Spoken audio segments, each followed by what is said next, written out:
I am Lyn Stevens, and I say McDonald because that's my maiden name, and that's the name I had when I first started coming here in the third grade. Most recently, I was head deacon, which I've done that 2 different times.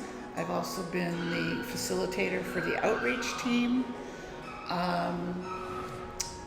In my younger days, I did teach Sunday school. I've also been on the Board of Christian Education, which we don't really call it that anymore. I've volunteered in the church office. I'd have to have a list of all of our different things that we do to remember the community and connections that I have, the preaching. When I first started coming, it was Gordon Torgerson, and then at some point it was Mike Scroggin. There were others in between, and now Brent Newberry. I almost said Woodbury.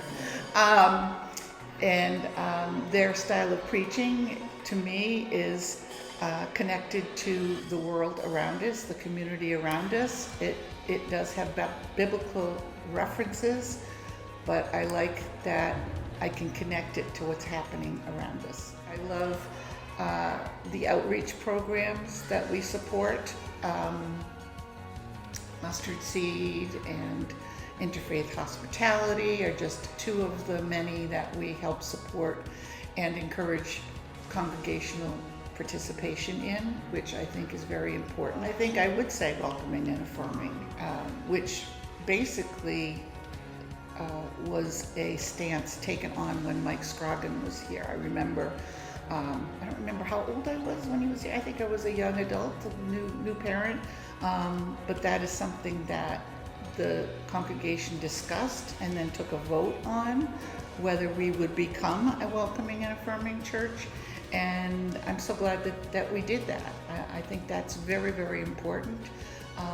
I've seen our congregation grow from the typical homogenized version of what it means to go to church and who you see when you go to church. So that inclusiveness is very important to me. I would hope that they would feel comfortable. I would hope that people would be friendly without making them feel put on the spot. Just welcoming them, hope we see you again, hope you enjoyed yourself, and that you were comfortable here.